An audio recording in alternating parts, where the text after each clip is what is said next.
Hello Internet, welcome to another tutorial on computer networks and data networks. Today we'll touch upon a topic which is more discussed than understood. It's pretty intricate in terms of what this topic actually covers, but very important nevertheless. It is quality of service and abbreviated as QOS. It's an internetworking issue related to the quality of transmission over different media. So this is something that every flow in network seeks to attain. So because quality of service depends upon the improvement of parameters of flow control or flow characteristics. So what are the flow characteristics that this quality of service is trying to improve upon? I'll list them here, and let's see if we can make a further discussion on them. The first flow characteristic that quality of service would like to improve is the reliability.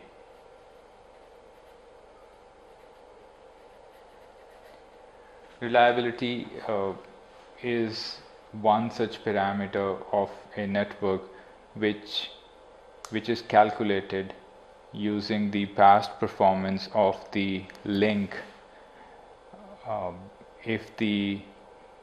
If the past performance of the link is good enough, then it is placed higher in the ranking for the selection of best path. So again, reliability would increase only if the network has been performing well over a period of time.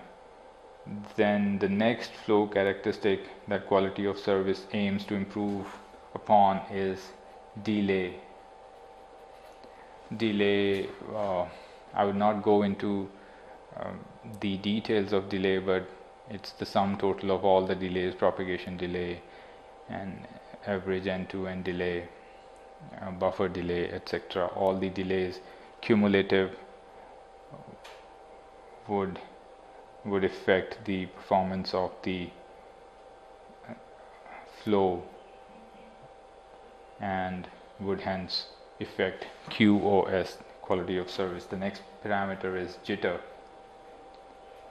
Jitter is the mean deviation from the flow. For example, if the packets are supposed to take 1 second to reach from source to destination, and a few of them are reaching at 1.1 seconds and a few of them are reaching at 0.9 seconds, so we would say that some of the packets have jitter, and we'll calculate the jitter based upon how many packets deviated from the mean time that was supposed to be taken. So this is one area we would like to improve upon in quality of service. And finally, the bandwidth, which affects a lot of other things, for example throughput and other things which depend upon bandwidth. So now I'll talk about the techniques to improve QoS, quality of service. There are 4 common methods to improve QoS, and I'll list them one by one here. The first method which is employed to improve QoS is scheduling.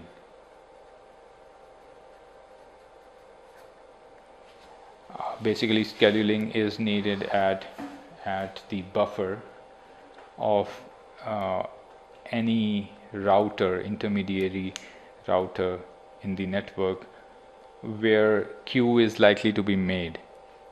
Whenever packets queue up they will tend to fall apart, or there may be packet loss whenever there is a long queue at the buffer of a router. So an appropriate scheduling scheme like queue management technique should be employed in the router to tackle all this. There are many queue management techniques, by the way. You can use drop tail, random exponential marking, or stochastic fair queuing, etc. But the fact of the matter is, managing queue is very important, and scheduling is one method or technique which should be employed at any cost to improve QoS. The next thing is traffic shaping.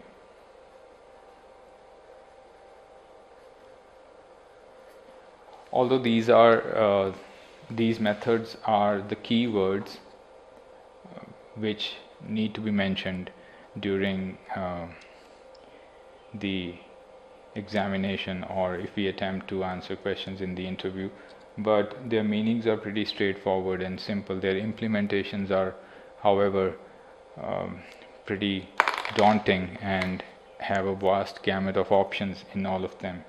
Traffic shaping again is one area.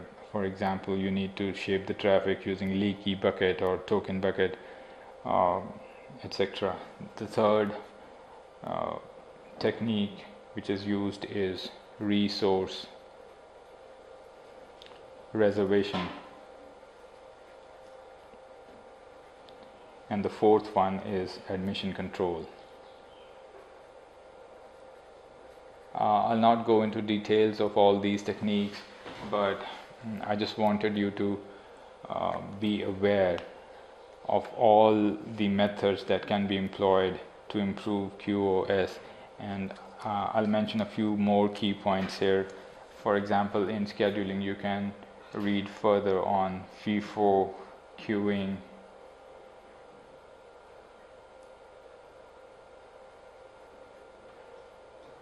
then you have priority queuing,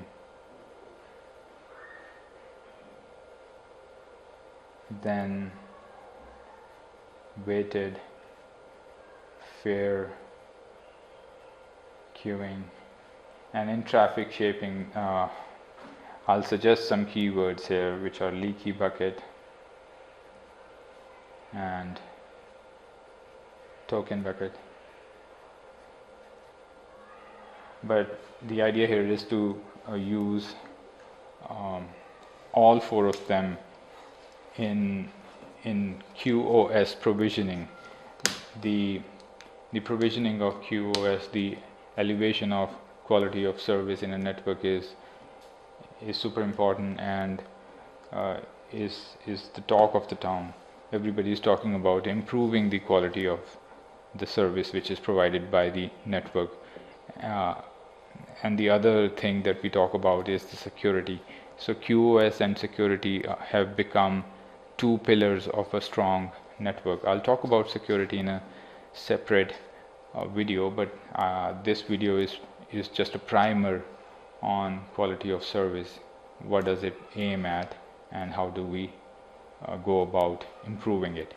And I hope this quick tutorial on quality of service was of some help, and if you liked the video, give it a thumbs up. I'll see you around. Bye.